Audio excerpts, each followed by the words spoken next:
Bonjour à toutes, bonjour à tous. Vous faites bien de nous retrouver sur ce plateau parce qu'aujourd'hui, nous allons parler d'un sujet intéressant, d'actualité toujours parce que nous mangeons tous les jours. Il s'agit bien du cholestérol. Vous a-t-on déjà dit que vous avez peut-être emmagasiné trop de gras ou que vous avez un peu trop de cholestérol dans votre corps? Si c'est le cas, alors vous savez peut-être de quoi il s'agit. Mais si ce n'est pas encore le cas, ça veut dire que vous faites tout pour pouvoir l'éviter. Maintenant, quels aliments on peut les retrouver? Comment est-ce qu'il faut faire? C'est quoi déjà réellement le cholestérol qu'il faut éviter le plus possible quand même dans notre alimentation? Le cholestérol, est-ce un poison finalement? Nous allons en discuter tout au long de ce plateau. Modeste, bonjour. Bonjour Brunel et bonjour aux amis téléspectateurs. Comment allez-vous, Modeste? Très bien. Alors, aujourd'hui, nous parlons du cholestérol. Qu'est-ce que vous en savez, Modeste? Le cholestérol, je pense que c'est un corps gras formé par notre organisme et de par notre alimentation, de par ce que nous consommons, l'huile, tout ce qui est sucre et autres, et c'est ça comme qui forme le cholestérol et qui nous ces aliments qui nous font quand même pas forcément prendre du poids. Vous pouvez ne pas prendre du poids et avoir assez de cholestérol dans votre organisme. Bien, bon, ça c'est ce que vous en savez. Nous allons voir si vous avez toutes les informations à propos, si vous faites bien de garder ces informations sur le cholestérol. Mais de toute façon, vous savez, on nous dit toujours qu'il ne faut pas de toute façon en avoir trop parce que ça bouche un peu trop les artères, vous allez tomber malade, le sang ne va pas bien circuler. Je suis sûre que vous en avez beaucoup entendu dessus. Oui, j'en ai beaucoup entendu, surtout que je suis assez forte. On me le dit toutes les fois. Ah. Et il faut réduire le gras, il faut pas prendre assez de gras, faire un peu de sport pour réduire ton taux de gras, ton taux de cholestérol. Bon, c'est vrai, on essaie quand même d'y remédier, on essaie de réduire que ce soit le taux de sel, le taux d'huile dans notre alimentation, que ce soit les sucres et aussi la malbouffe. La malbouffe, quand on parle de spaghetti, de shawarma, de pizza et autres. Bon, on essaie quand même. C'est l'eau du moment, disons, c'est l'alimentation du moment pour Oui, c'est beaucoup vrai, on ne de sait jeunes. pas, tout de suite quand vous prenez ça, vous ne savez pas que ça va vous faire prendre assez de poids. C'est déjà trop circulant, vous en consommez, vous ne savez pas tout ce qui est enfoui, toutes les substances qu'on retrouve Ça, en fait. dans le shawarma, par exemple, qu'on adore manger. Et bon, par la suite, vous prenez Quelques simplement semaines après, vous vous quelques semaines, c'est même retrouvez. quelques jours après, vous commencez à prendre du poids, vous développez. Bon, est-ce que je pense que on préfère tout ce qui est circulant, tout ce qui est pour à manger que ce Bon au qui nous goût. fait, C'est voilà, ça. au goût, que ce qui nous fait du bien. Absolument. Et beaucoup de téléspectateurs sont sûrement dans ce dilemme-là d'éviter ou surtout de laisser tomber certains aliments, mais n'y arrivent pas. Bon, pourquoi pas? Nous allons voir tout à l'heure comment est-ce qu'il faut maintenir aussi son corps pour en libérer le plus possible le cholestérol. Et nous poursuivons avec le mot du jour. Modeste. Oui, le mot du jour, quand on parle de cholestérol, on a tout de suite, on pense tout de suite au gras. Et gras, c'est bien entendu le mot du jour, gras qui s'écrit chez R-A-S. Gras, qui est un adjectif un qualificatif féminin de grâce et du latin populaire gracchus qui veut dire épais. Alors, le premier sens avec le mot gras, on parle d'un aliment qui est formé de graisse ou qui en contient. Exemple, l'huile, le beurre sont des matières grasses. Contraire de gras, dans ce sens, on parle de maigre. Deuxième sens avec le sens du mot gras, on parle d'un aliment qui a beaucoup de graisse. Une vache bien grasse, synonyme de gras. Dans ce sens, on parle d'adipeux, de bien en chair, de bouffi, de boussouffier, de charnu. On parle de dodu, d'empâté, de grassoulet, de gros. On parle d'obèse, de plantureux, de plein, de potelé, de rebondi, replet et de rondelet. On parle aussi bien évidemment de rondouillat. Alors, contraire de gras, dans ce sens, on parle de décharné, on parle d'enflaqué et massier, éthique, maigrelet, maigrichon et squelettique. Troisième sens avec le mot gras, on parle d'un aliment ou d'un corps qui contient de la graisse, qui comporte des couches de graisse en parlant d'une viande. Côtelette trop grasse, par exemple. Contraire de gras, dans ce sens, on parle de dégraisser. Alors, quatrième sens avec le mot gras, on parle de se dit d'une préparation culinaire qui contient un excès de graisse. Cinquième sens avec le mot grasse, on parle d'une peau ou des cheveux suboréiques. Alors, sixième sens avec le mot gras, on parle de quelque chose qui est taché, sali, enduit de graisse. Ramasser des papiers gras, par exemple. Synonyme, on parle de graisseux et d'huileux.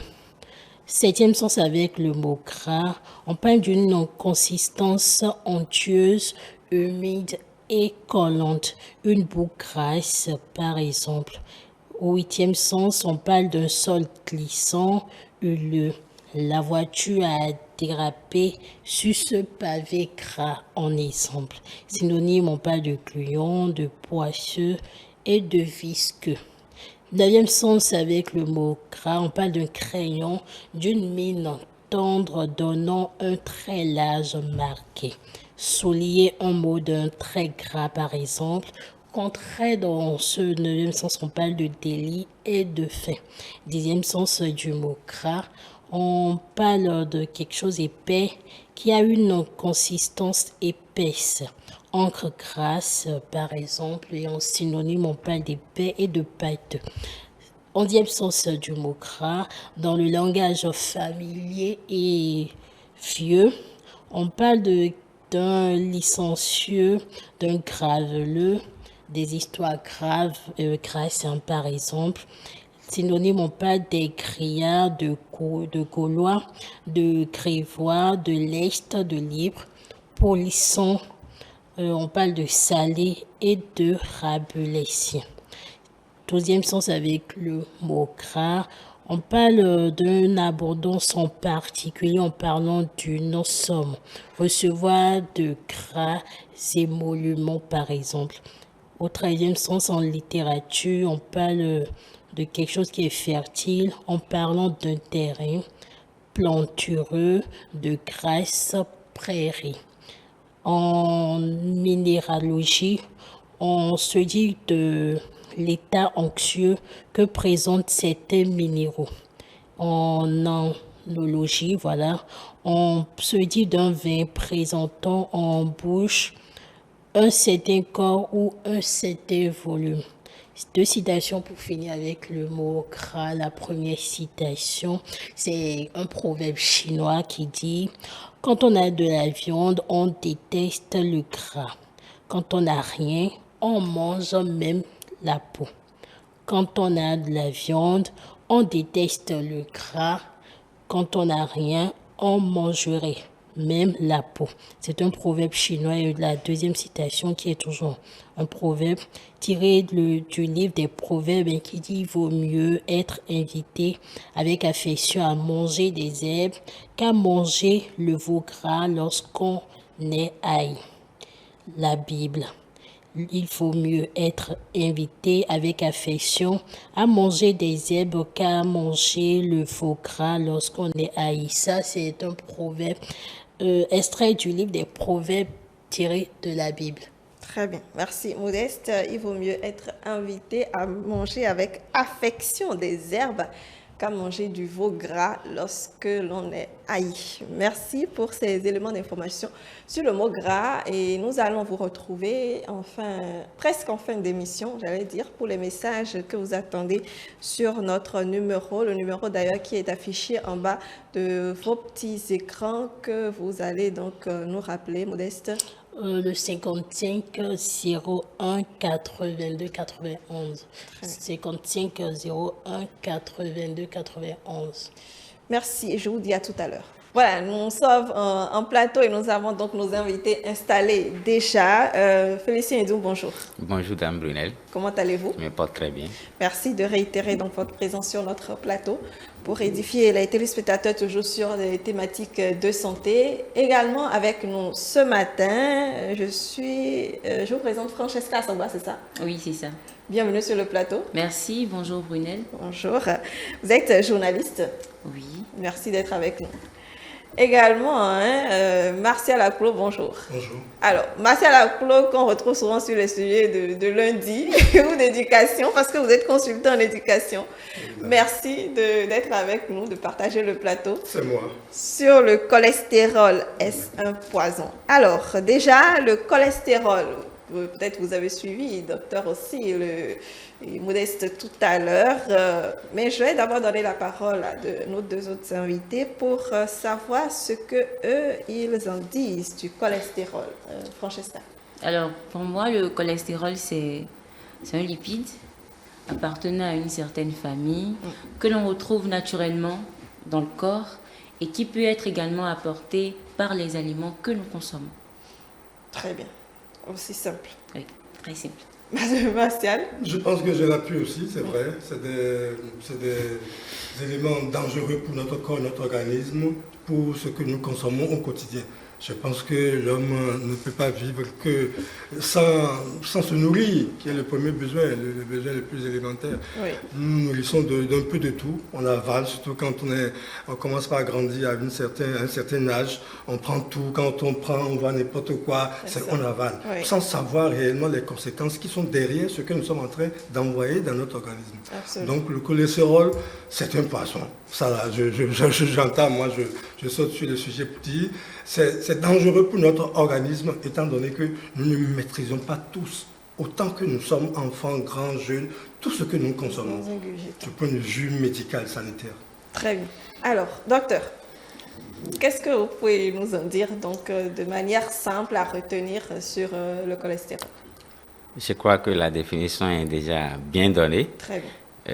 C'est une substance grasse qui fait partie des familles des lipides, des stéréols, qui généralement est sécrétée à 90% par l'organisme et le reste est apporté par l'alimentation. Donc vous imaginez déjà que si l'organisme déjà même sécrète déjà les 90% et que nous-mêmes maintenant on décide d'en apporter de façon... Pourquoi on en apporte alors? Excessivement, c'est ce qui fait que ça devient beaucoup plus dangereux, un grand poison pour l'organisme. Si ça devient une concentration élevée dans le sang, finalement ça devient pathologique pour l'organisme. Très bien. Alors, le cholestérol, c'est vrai que vous avez dit, hein, on l'apporte en plus de ce que nous sécrétons, notre organisme sécrète, donc on l'apporte à travers notre alimentation. Mais dans quelle alimentation est-ce que nous les retrouvons réellement? Pourquoi est-ce qu'on ressent le besoin de... Est-ce qu'on en ressent le besoin ou c'est juste que c'est dans les aliments que nous aimons réellement? Je crois qu'avant d'en arriver là, on va d'abord faire un petit travail, c'est-à-dire comprendre comment le cholestérol circule dans l'organisme pour pouvoir comprendre à quel moment ça va devenir un problème pour l'organisme. Alors, le cholestérol, c'est une composition qui est essentielle pour l'organisme. C'est pour ça, c'est le foie qui en sécrète plus de 90% de cholestérol. Et il le sécrète à partir de toutes les substances qu'on mange, les lipides, les glucides et les protéines. Donc, quand vous mangez lipides, quand vous mangez glucides, vous mangez tout ce que vous mangez, le foie l'utilise pour sécréter du cholestérol. Donc, ce n'est pas que c'est seulement les aliments gras que vous allez manger qui va donner du cholestérol. Non, non. L'organisme, à partir de toutes les substances qu'on mange, peut fabriquer du cholestérol au niveau du foie. Lui, c'est son rôle principal. C'est quand il trouve déjà les éléments nutritifs, que ce soit les glucides, les protéines, les lipides, lui, il fabrique directement du cholestérol naturellement. Maintenant, lorsque nous en apportons de façon exagérée, maintenant, les aliments qui sont riches en cholestérol, c'est ça que la contraction va devenir beaucoup plus trop dans l'organisme. Nous devons savoir que le cholestérol n'est pas libre dans le sang. Ce n'est pas comme si vous mettez ça dans le sang et puis ça circule comme il veut. Non, il n'est pas capable de circuler tout seul. Donc, il est obligé de se lier à d'autres protéines de l'organisme qu'on appelle les lipoprotéines pour se déplacer, pour aller vers là où il doit fonctionner. Alors, pour ce faire, il va falloir trouver 3 types de transports pour se déplacer. Il y a le premier qu'on appelle les LDL, en anglais Low Density Lipoproteins. Ça, c'est ce qu'on appelle dans notre jargon le mauvais cholestérol. le mauvais cholestérol, c'est-à-dire qu'il va se lier à ce type de transporteur pour se déplacer du foie, prendre le cholestérol sécrété au niveau du foie, se déplacer pour aller au niveau des tissus. Et ce type de transporteur, lorsque ça devient exagéré dans l'organisme, ça va, plus c'est nombreux, plus ça va déplacer le cholestérol du foie pour aller au niveau des tissus. Ce qui n'est pas bien, parce que plus les tissus reçoivent du cholestérol, plus le cholestérol va s'accumuler dans la paroi de ces membranes. Ensuite, maintenant, vous allez avoir une obstruction des vaisseaux, et puis la circulation sanguine va devenir difficile et les complications qui l'accompagnent. Donc, ce type de cholestérol est mauvais, on appelle ça en griffe, mauvais cholestérol. Il y a le deuxième type qui est le HDL, qu'on appelle le High Density Lipoproteins. Ça, c'est ce que nous appelons chez nous dans notre jargon le bon cholestérol. Ces transporteurs vont récupérer les cholestérols qui sont au niveau des tissus et ramener ça au niveau du foie pour être stockés.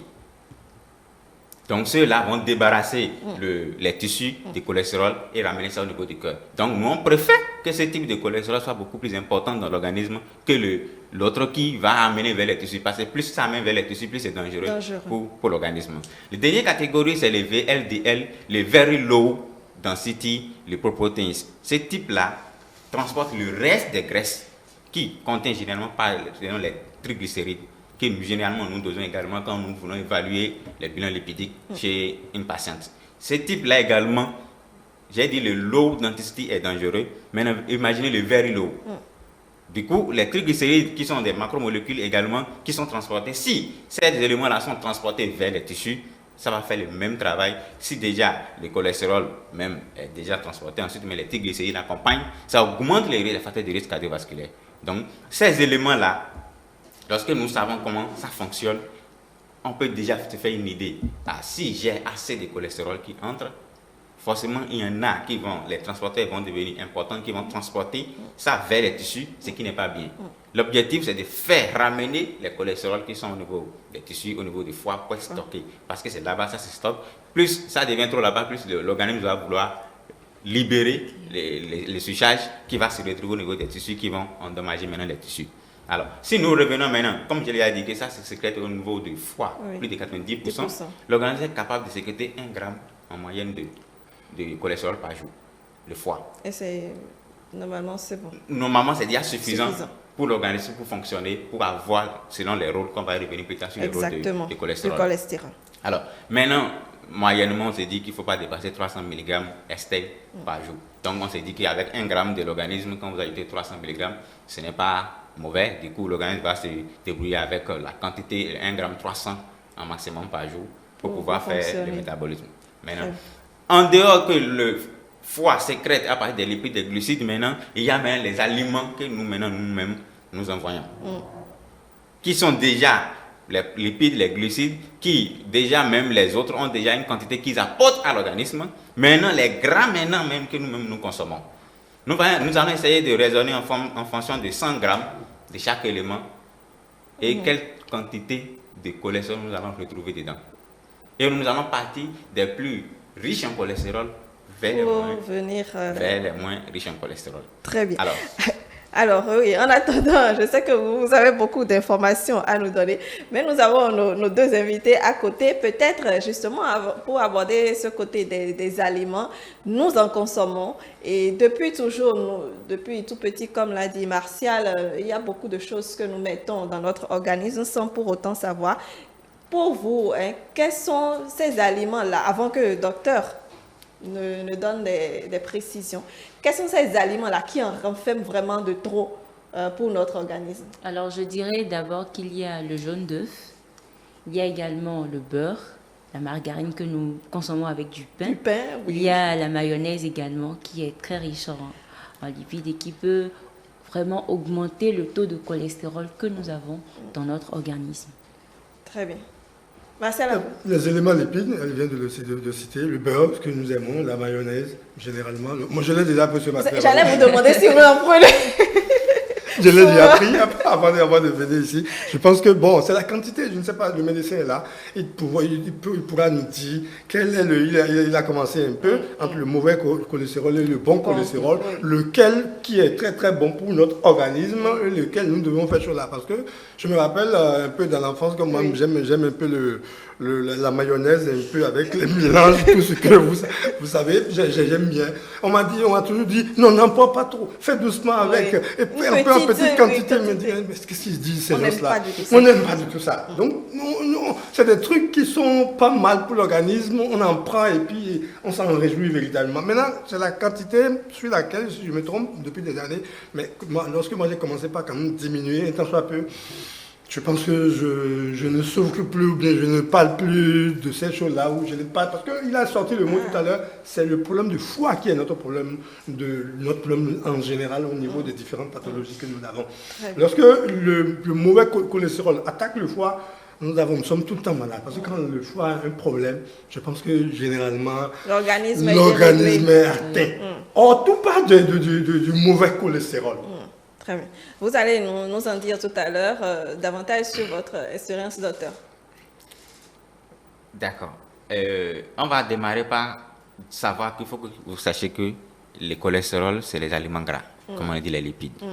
Alors, il y en a qui ont des acides gras saturés, qui sont beaucoup plus riches en cholestérol, et les insaturés qui sont moins riches en cholestérol. Alors, selon l'Agence de sécurité de l'alimentation, qui a évalué en fonction de 100 grammes de chaque élément pour voir quelle quantité de cholestérol nous pouvons avoir dans chaque élément. Le premier élément, ou bien le premier aliment, c'est le cerveau. Il y a des gens qui adorent manger le cerveau des animaux, la cervelle. J'ai eu peur, je pensais... La cervelle, dans les repas. La cervelle, il y a des gens qui adorent manger les... Oui. Voilà, cette cervelle-là, c'est le plus riche en cholestérol. Vous prenez 100 grammes de cervelle, vous pouvez retrouver jusqu'à 2000 grammes de cholestérol dedans. 2000 milligrammes pour 10 grammes de cholestérol. C'est très, très riche en cholestérol. Quand on dit 100 grammes, ne cherchez pas que c'est quelque chose de grand. Une petite quantité. 100 grammes. 1 kilo, quand on dit 1 kilo, ça fait 1000 milligrammes. 1000 milligrammes. Mais quand on prenait 100 grammes, c'est 0,1 kilo. Donc, ce n'est pas une grande quantité. Une petite quantité, vous avez suffisamment de cholestérol dedans. Imaginez déjà que vous avez déjà mangé beaucoup d'autres choses. Le cervelle là, plus ça, que le repas est bien garni, vous imaginez déjà quelle quantité de cholestérol sera sécrétée pour ce seul repas que vous avez consommé. Alors qu'en fait, quand vous mangez, généralement, on ne sait pas comment brûler. On mange tout s'accumule. Brûler là même, c'est là où se trouve le vrai problème. Et tout s'accumule. Il y en a quand on prend, par exemple, 100 grammes de cervelle de porc, par exemple, de l'agneau, on peut retrouver 2 grammes de cholestérol. Et quand vous prenez 100 grammes de cervelle de porc, vous avez à peu près 2,5 grammes. D'accord. 2,5 grammes. 2,5 grammes. Et vous prenez pour les veaux, ça va jusqu'à 3 grammes. Alors, quand on sait qu'il y a des personnes qui s'asseyent, qui prennent la tête elles-mêmes. Justement, c'est ça le problème. Voilà. En quelques minutes, c'est qu'on a réellement des soucis. Et on a des vrais soucis. Alors, la deuxième chose, c'est le foie. Alors, il y a des gens qui aiment manger également les foies des animaux. Oui. Alors, ces foies-là sont excessivement riches en cholestérol. D'accord. Bon, on a déjà dit que le foie, c'est là où il y a le cholestérol. Donc, imaginez qu'on prend même carrément le foie et qu'on en consomme. D'accord. Donc, j'ai juste fait un peu pour les veaux, par exemple, c'est les plus classiques qu'on a facilement dans les mains et on mange. Veau, là, ça va jusqu'à 376 mg de cholestérol. C'est pas aussi riche que la cervelle, mais 316 mg de cholestérol dans 100 grammes de foie. Alors, c'est vrai qu'il y en a d'autres choses qui sont dans le foie, qui sont vitamine A, le fer, le zinc, le sélénium, il y en a, mais c'est pas pour ça qu'on va s'attarder sur ça et consommer de façon exagérée. Alors, ils ont abordé tout à l'heure la mayonnaise. Oui. Mayonnaise. Ça, c'est important de le dire parce que ça devient quelque chose qu'on mange tous les jours. Et plus ça devient de façon quotidienne, plus l'accumulation devient importante. La mayonnaise, quand on prenait 100 grammes, prenez les boîtes, c'est les boîtes de 500 ou 600 grammes. De 100 grammes de ça jusqu'à 116 mg de cholestérol. Imaginons que vous avez 500 grammes et qu'en une semaine ou en quelques jours, vous avez déjà tout fini. Vous imaginez déjà la quantité de cholestérol que vous avez déjà emmagasiné. Et rarement, vous mangez, vous allez au boulot, vous revenez manger. Il n'y a pas un moment que vous allez brûler ce que vous avez consommé par jour. Peut-être vous allez attendre le week-end pour aller pour au pouvoir terrain. libérer ce qu'on veut. Alors que ça ne fonctionne pas comme ça. C'est que vous allez libérer le week-end, c'est ce que vous allez manger la veille ou bien ce que vous allez manger le même jour. Parce que l'organisme, ce qu'il accumule, il accumule. C'est tous les jours qu'il faut brûler quand on mange. Quand vous mangez, vous devez dépenser de l'énergie. Vous ne dépensez pas de l'énergie, ce que vous avez mangé va s'accumuler. C'est ce que vous brûlez le jour que vous mangez que ce sera de façon progressive. Maintenant, lorsque vous accumulez, vous attendez après pour aller faire le sport, c'est toujours difficile d'en brûler. Alors, il y a l'autre type de foie qui sont en gras, qui sont écrasés, qui sont en pâte. Oui, Voilà. Dans les boîtes. Dans les boîtes, là. Oui. Les types, là, également, sont très, très riches. Vous prenez, ils font souvent soit le canard, soit de la volaille. Le canard, par exemple, il va jusqu'à 1000 grammes de cholestérol. Ah, waouh! Oui. Autant? Oui. 1000 grammes de cholestérol. 1000 milligrammes de cholestérol. 1000 milligrammes, c'est-à-dire 1 gramme de cholestérol.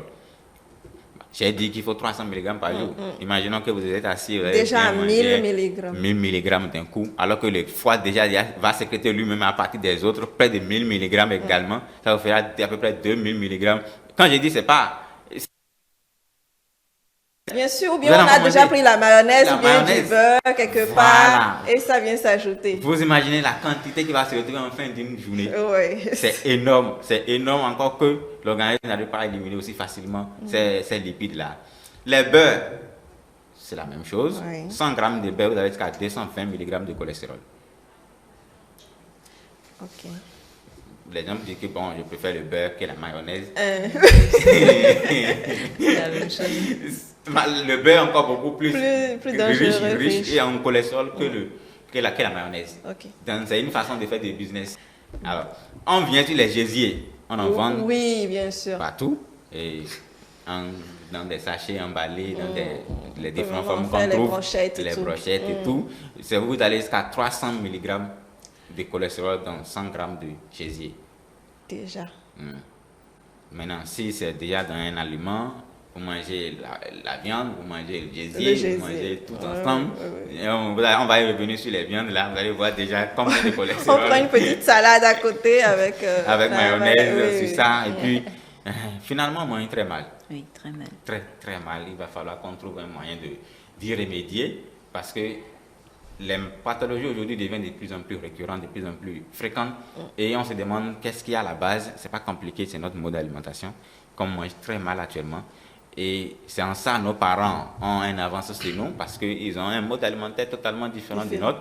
Et du coup, ils sont beaucoup plus résistants, beaucoup plus difficile pour eux de développer les pathologies que nous on développe il y a 30 ans. Il faut attendre au moins 60, 70 ans en leur temps avant de développer ces pathologies. Mais aujourd'hui, c'est devenu des pathologies qui, même le plus jeune de 15 ans, de 16 ans, développent. Il faut vraiment qu'on revoie ces modes alimentaires. Alors, les fritures. Voilà. Mode de cuisson, encore généralement augmente le taux de cholestérol. Ah oui? Ok, d'accord.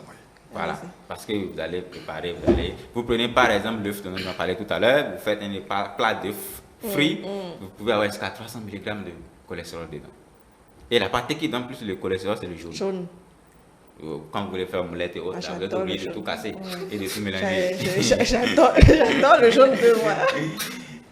Et si c'est comme ça, c'est compliqué. C'est compliqué d'en passer. Oui. Et parce que si on devient accro en griffe, comme on l'a déjà dit, de l'accoutumance, c'est qu'il y en a des gens qui disent, oh, si c'est ça là, je préfère manger ça et mourir. Oui, c'est ça. Malheureusement. Alors qu'en fait, ce n'est pas que vous. Il y a des gens qui vont en souffrir autour de vous. Oui, c'est vrai. Si vous ne pensez pas aux autres et que vos choix, c'est parce que c'est moi qui ai fait mon choix, vous allez forcément mettre en difficulté ceux qui sont autour de vous, vos proches. Il faut toujours penser ça, que j'ai des gens là qui comptent sur moi. J'ai des gens là à qui je compte. Il va falloir que je fasse attention à ce que je fais. Parce que si vous êtes une mère de famille et que vous dites que c'est ma vie, quand vous allez en partir laisser à vos enfants, qui va s'en occuper? Ça, c'est la grande question. Les crevettes. 100 grammes de crevettes et 180 mg de cholestérol. D'accord. Voilà. C'est pour ça tout ce qu'on mange doit être de façon modérée. Les charcuteries. Oui. Tout ce que vous retrouvez sur l'étalage des charcuteries, c'est riche en cholestérol. Alors, s'il doit qu'on n'est pas cité un, on ne va pas quitter ici. Non. Les rognons. Oui. Oui, rognons, oui. Les rognons, par exemple le rognon de porc vous avez jusqu'à 480 mg de cholestérol dans 100 g de rognon de porc. 480. Voilà. D'accord. Et quand c'est du bœuf, c'est encore plus élevé. Donc il y a des gens qui pensent que le porc est beaucoup plus dangereux que le bœuf, qui préfèrent manger le bœuf que le porc. C'est lamentablement erreur. Ah bon? Le porc est encore plus meilleur que tous les autres. Oui. Ah, on va y revenir sur 100 g de porc, vous allez voir que quelle quantité de cholestérol il y a dedans. D'accord. Voilà. Les poulets, on continue. Poulet. Quand on prend le poulet, c'est ce qu'on mange de façon... Bon, ça c'est ordinaire. Ordinaire. Oui. Donc, jusqu'à 117 mg de cholestérol. Oh. Je descends progressivement bien sûr. Les façons décroissantes. Alors, il y a des poissons également qui sont riches en cholestérol. Bon, il y a les noms là qu'il faut en manger de façon modérée. Maintenant, la pâtisserie. Oui, le gâteau, les friands, les croissants. Les friands au chocolat, aussi, au ça. C'est là, particulièrement ces éléments-là ne sont pas amis de quelqu'un qui a un problème de cholestérol. On a du mal à contrôler le cholestérol quand vous consommez des produits de pâtisserie. Parce que vous prenez par exemple 100 g de croissant, vous pouvez avoir 80 mg de cholestérol. Les croissants, c'est-à-dire qu'on mange facilement en quantité importante sans... un seul ne suffit même pas. Ne suffit pas, donc... vous êtes obligé d'en prendre 3. D'en prendre régulièrement. Oui. Alors, les sardines, c'est la même chose. Jusqu'à 50 mg de cholestérol, vous pouvez avoir dans 100 g de sardines. Et les petites boîtes de sardines, les gens peuvent s'asseoir et manger tout. Donc, et les poissons, et l'huile, tout est mélangé. Oui. Et ça augmente. Avec un peu de mayonnaise à côté. Donc, en plus de ça, c'est pas seulement ça, vous allez manger ça avec un glucide ou bien quelque chose. Oui. Alors que le même va encore utiliser ces glucides même pour produire encore de cholestérol. C'est ça. Voilà. Alors, les fromages de chèvre également sont riches en cholestérol, jusqu'à 100 mg de cholestérol dans les fromages de chèvre. Très bien. Alors, les escargots également sont riches en cholestérol. Oui, 100 g d'escargot jusqu'à 60 mg de cholestérol. C'est pas important. Beaucoup. Encore que c'est beaucoup plus cher pour les gens qui... C'est vrai, l'escargot c'est un peu cher. C'est un peu cher et qu'on mange... Vous savez, plus c'est cher... Plus c'est difficile d'accès. Plus c'est moins de problèmes. Mais on sait que quand c'est mauvais pour la santé, c'est bon marché. Généralement, c'est la règle. C'est la règle qu'il faut retenir. Il faut retenir ça, c'est la règle. La viande de dinde, là je viens maintenant aux viandes. Oui. La viande de dinde, vous mangez la viande de dinde, quand vous prenez 100 g de la viande de dinde, jusqu'à 109 mg de cholestérol dedans. Vous prenez la viande de mouton, vous avez jusqu'à 100 mg également de cholestérol à l'intérieur. Maintenant, vous prenez le bœuf, vous avez jusqu'à 90 mg de cholestérol dans 100 g. Mais quand vous prenez la viande du porc, c'est 70 mg. C'est là que je viens en venir. Okay. Si vous pensez que c'est la viande du porc qui est trop riche et que vous préférez la viande du bœuf ou la viande du mouton, vous êtes trompé de viande. Okay. La viande du porc est moins riche en mauvais cholestérol que la viande du mouton et de bœuf. Encore qu'on va y revenir, la viande du porc est encore facile digérée par l'organisme que les autres viandes. Facile à éliminer, facile à digérer, facile à éliminer que les autres viandes. Et ça s'accumule très moins. Quand les gens ont problème de rein, quand les gens ont problème de cholestérol, on leur demande généralement de prendre la viande du porc parce qu'on sait que quand ils mangent, c'est facile de métaboliser, éliminé par l'organisme. Mais les autres sont beaucoup trop lourds et ça s'accumule vite dans l'organisme à cause surtout encore d'acide urique qui est très important dans ces viandes rouges-là. Parfois, on veut même classer la viande du porc dans les viandes blanches. Ah oui. Oui, carrément. Comme les volailles, comme les lapins. Oui, on veut classer bien, que ça fait un peu de polémique, mais parce que la composition et le métabolisme dans l'organisme, quand ça pénètre dans l'organisme, la façon dont l'organisme métabolise, c'est incroyable. C'est pour ça que les gens vont vous dire que quand le porc meurt là, il se pourrit vite que le mouton, parce que les asticots et autres métabolisent très vite la viande du porc par rapport à la viande. C'est pour ça que c'est la même chose quand ça dans l'organisme. L'organisme a la facilité de transporter, de métaboliser et d'extraire les nutriments et de l'éliminer également. Très bien. Alors, si on revient sur les saucisses également qui en existent, on peut encore avoir également, ça dépend. Il y en a des saucisses fabriquées à base de plusieurs choses. Qu'on ne maîtrise pas. Ça dépend avec quoi ils l'ont fabriqué. Donc, un peu variantes sont dit c'est 100 mg de cholestérol dans 100 g de saucisses. Alors, la viande de lapin également peut aller jusqu'à 100. C'est une bonne viande. C'est une bonne viande, mais ça peut aller également à 100 mg de cholestérol.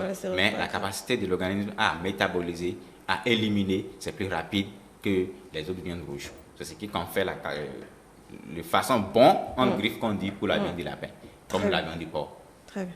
Voilà un peu quelques aliments que je peux vous citer. Très bien, qu'on consomme souvent d'ailleurs. Alors, lorsque vous parliez, j'ai vu Martial Aclo qui était complètement fatigué de tout ce que vous avez listé. Pourquoi? C'est compliqué ce que nous consommons. Ça, on ne peut pas le dire. Hein. C'est qu'il a sorti un mot tout à l'heure qui m'a plu, nos parents. Oui. Nos parents vivaient très bien. Ils n'ont pas été à l'école des Blancs, mais ils avaient, je ne dirais pas, une mode de vie qui était tellement simple à la nature qu'ils n'avaient pas généralement ces problèmes-là. C'est pourquoi en orientation scolaire universitaire professionnelle, nous, on a sorti un support à cet effet-là, qu'on appelle la santé pour tous. Ça veut dire quoi? Ça veut dire que nous, quand nous prenons un individu, comme il est en train de le développer, on étudie de haut jusqu'en bas, on étudie seulement toute sa vie, on dirait, pour lui permettre de savoir quoi consommer, quoi ne pas consommer. Lui permettre de savoir qu'en prenant telle chose, moi je ne prends pas par exemple, il a donné quelque chose là, les œufs de poulet. Le poulet par exemple, moi j'en consomme pas. Pas du tout. Mais j'en consomme plutôt les œufs de canard, que j'aime bien faire avec les autres là, avec de la mayonnaise et autres. Mais je ne fais pas de différence, de distinguo entre le jaune d'œuf ou bien le blanc. Moi, on casse tout et puis on mange. Et puis moi, je mange. Parce que je n'aime pas le poulet, je ne mange pas le poulet. Ça, c'est moi, ça. Mais quelles sont les conséquences qu'il y a dedans? On va voir les conséquences, bien entendu. Parce que lorsque vous ne connaissez pas, j'aime bien le dire généralement en matière d'orientation, il y a 5 dimensions de l'homme que chacun doit comprendre. Oui, il y a la spiritualité, je l'ai dit, la répétition est pédagogique. Il y a la santé, et nous sommes en santé. Le cholestérol, si c'est un poison ou pas, c'est un poison, on l'a dit, même s'il y a des mauvais cholestérol ou le bon, on doit aller à l'école de notre santé pour pouvoir comprendre. Parce qu'on a besoin des gens forts, des gens solides, pour quand même notre développement. Donc la santé, nous arrivons à faire cette étude-là, permettre à ce que l'homme puisse se connaître du point de vue sanitaire, les forces, les faiblesses et les limites. Moi, je peux vous dire, hein, devant le docteur, que depuis 30 ans, aucune pharmacie, aucun hôpital, je le dis avec beaucoup plus de modestie, et les médicaments que je prends, j'ai pris du thé déjà ce matin avec ce que je fais chaud là, l'été, et je me porte bien depuis plus de 30 ans, je pèse bien mes mots. Vous n'êtes pas... J'ai une santé... Je ne pas tomber malade comme ça. Très bien. Quand le corps a des faiblesses, on ne peut pas faire cela à ça. C'est des tisanes, moi je vis peut-être comme les méthodes de grand-mère. Et je me porte à merveille. Même dans les astuces de grand-mère aussi, il y a des limites à avoir. Oui, il y en a. Très bien. Alors, Francesca, dans tous ces aliments, vous vous situez où? Non, moi je ne prends plus du beurre ni de la mayonnaise, mais je suis plus dans la viande de poulet. J'en prends beaucoup. Généralement, je n'aime pas trop le poisson, même si j'en prends parfois, mais bon, ce n'est pas très souvent. Et quel poulet de poissonnerie là? Oui, toujours. Ce qui a augmenté de prix maintenant, là, les ailerons. Voilà, c'est ça, c'est vraiment ça, ce que je prends avec du riz, avec des pâtes alimentaires, avec de la pâte noire parfois. Je ne prends pas de la pâte de maïs, non. Donc, voilà un peu. Mais je ne suis pas dans l'excès. Parce que... Comment vous faites pour ça que vous n'êtes pas dans l'excès? Non, en fait, quand je disais à l'entame que je suis beaucoup dans la santé, c'est parce que je prends soin de moi. Je veille à ce que je mange. C'est vrai que parfois, on ne régule pas toujours, on est un peu au désarroi et on fait comme on veut parce qu'on n'a pas trop envie. Mais quand même, j'essaye du mieux que je peux de rester dans ma ligne directive et autres. Donc, j'ai des portions de nourriture. Je compose mon assiette en réalité. Ah, vous allez nous dire comment vous faites tout à l'heure. Ça, c'est intéressant. Oui. Ça, c'est très intéressant. Docteur. Avant que le docteur ne parle, je vous donne l'exemple de ce week-end-là, déjà pour moi, personnellement. Oui. J'étais à une fête le samedi, j'ai fait des équipes. Lorsque vous ne contrôlez pas, lorsque vous connaissez un peu votre organisme, votre corps, vous êtes à l'écoute de votre organisme, c'est que vous arrivez à pouvoir réguler un peu. Il y a des dérapages, on ne peut pas, ça là, nous sommes des hommes, qu'on veuille ou pas, c'est pourquoi on dit c'est compliqué. J'ai fait des excès. Samedi passé, avant-hier. Mais toute la journée d'hier, j'ai senti, moi-même je sais que, oui, c'est les excès d'hier, d'avant-hier. J'ai souffert. Donc c'est pour dire que nous devons, comme on le dit en d'autres terminologies, la maladie, c'est le mal qui a dit. Le mal a dit. Et le mal a dit quoi? Le mal a dit que vous avez enfreint à mes règles, à mes principes, à des réglementations qui sont propres à votre organisme. Parce que, figurez-vous, le docteur est là, il y a des groupes sanguins. Quand nous voulons faire la santé pour tous, une étude, on étudie les groupes sanguins. Groupe A, groupe B, groupe cela. Pour savoir ce qui lui va. Pour savoir ce qu'il faut prendre, pour savoir ce qu'il ne faut pas prendre.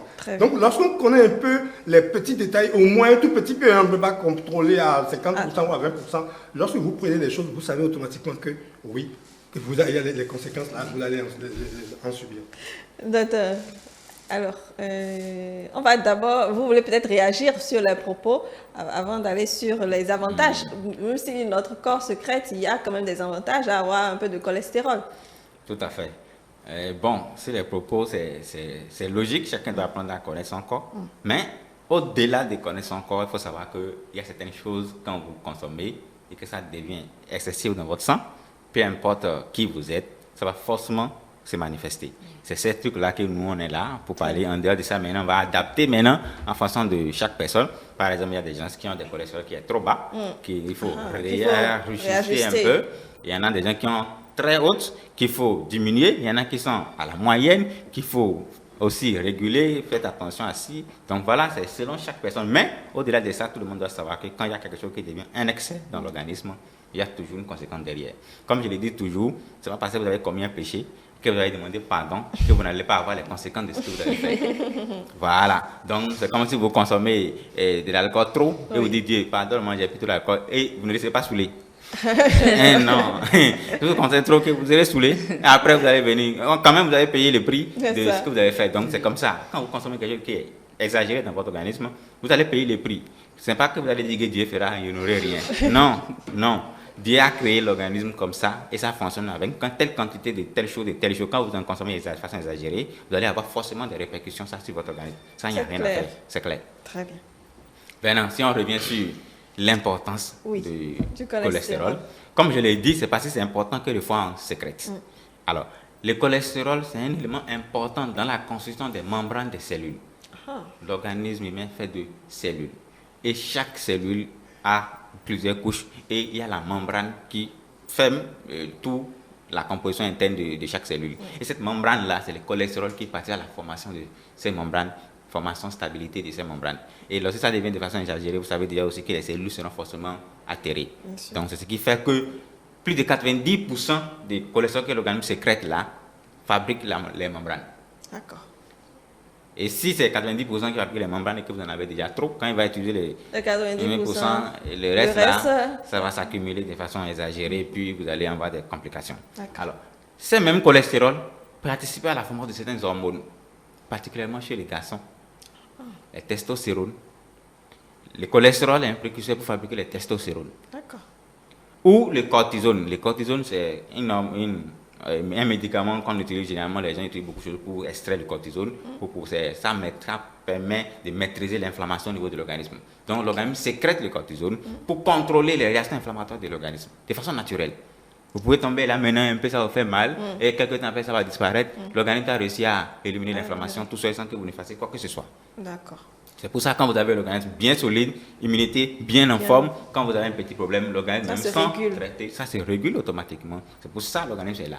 Maintenant, si vous imaginez que le cortisone est beaucoup trop dans l'organisme, c'est quelque chose qui a des effets, même quand on prescrit le cortisone, que les gens en prennent, il y a une certaine norme, quantité ou durée qu'il ne faut pas dépasser parce que ça crée des problèmes. Maintenant, si votre organisme sécrète de façon exagérée du cortisone au niveau de la glande surrénale, vous allez avoir des difficultés, vous allez avoir des problèmes, vous allez avoir des problèmes de glycémie, vous allez avoir beaucoup de problèmes. Donc c'est pour ça que quand ça devient trop, ça désorganise tout le fonctionnement.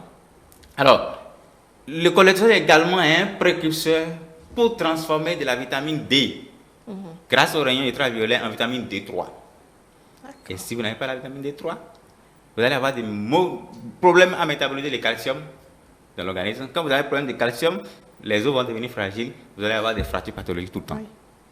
Et l'enfant ne peut pas se mettre debout, ne peut pas marcher parce que les os sont totalement fragiles. Ensuite, maintenant, ça peut donner des crises, ça peut donner des douleurs musculaires, ça peut donner plein de choses. Ce qui fait que quand vous avez le corset qui se lève, vous allez avoir tellement d'une panoplie de signes que vous n'allez même pas vous retrouver. Alors, au niveau du cerveau, le cerveau, c'est un assemblage de synapses. C'est-à-dire, il y a deux cellules, l'un là-bas et l'autre de l'autre côté, celui-ci doit transformer les informations vers l'autre. Et ces jonctions-là, en fait, le cholestérol participe à la formation de ces jonctions neuronales. Donc, ces synapses sont, s'il n'y a pas de cholestérol, on aura du mal à fabriquer ces synapses. Et au même moment, le cholestérol participe à la formation de la bile. S'il n'y a pas de cholestérol, il n'y a pas de bile. C'est la règle.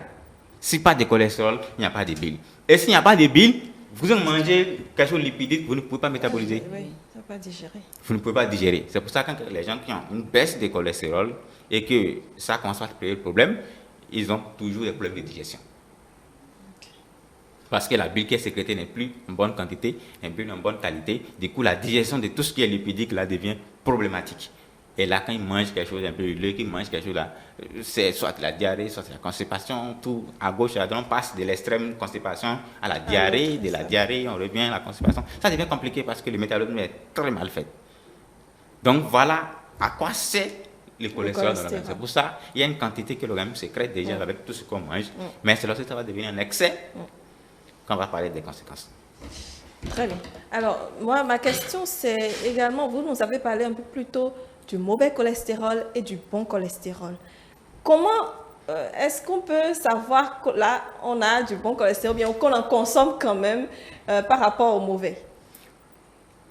Comprenez qu'il n'y a pas de bon ou de mauvais cholestérol. D'accord. On va faire cette nuance. D'accord. Mais il y a des transporteurs qui transportent ce que vous mangez, le cholestérol qu'on a dans l'organisme.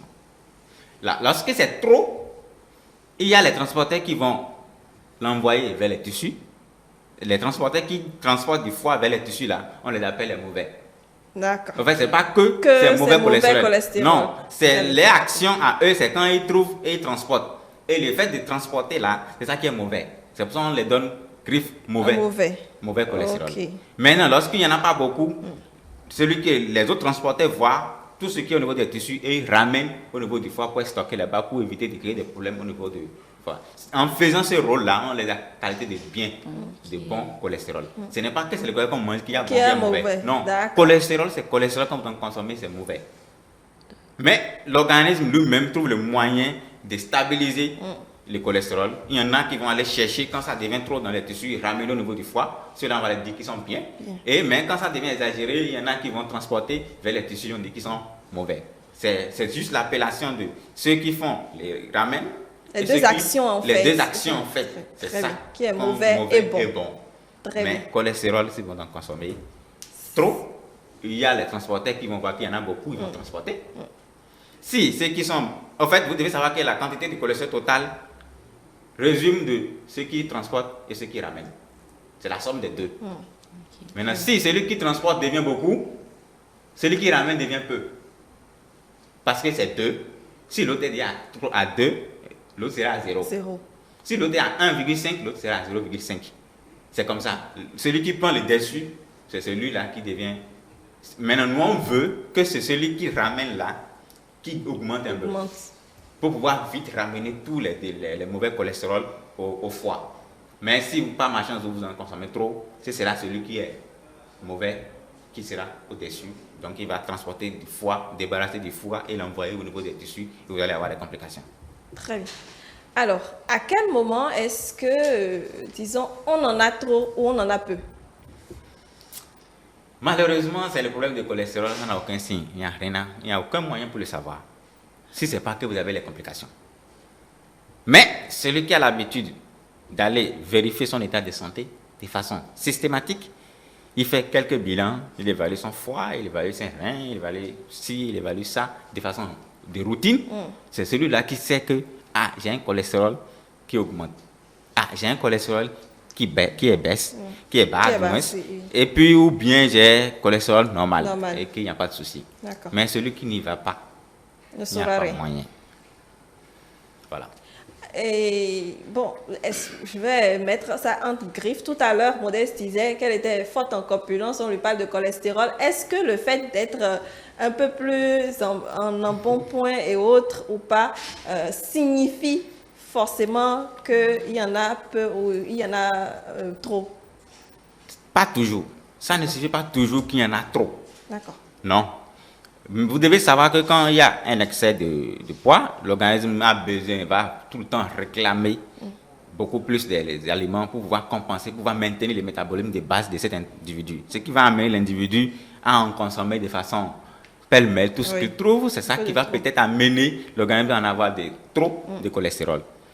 Souvent, c'est ce qui est à l'origine, parce que ceux qui sont en bon point sont obligés de consommer pour pouvoir maintenir le métabolisme de base, pour ne pas maigrir, parce que le terme maigrir, nous, on n'aime pas.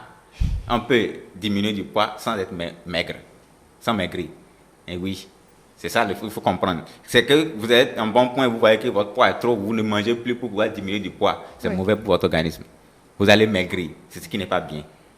Mais si vous faites le régime qu'il faut et que le poids diminue, là, ce n'est pas en train de maigrir. Ne pas manger pour perdre du poids, c'est dangereux pour l'organisme. Dans ce temps-là, vous allez maigrir. Ou vous avez une maladie en dessous qui fait que vous perdez excessivement du poids. Là, il faut faire dire attention, il y a un problème. Voilà. Très bien.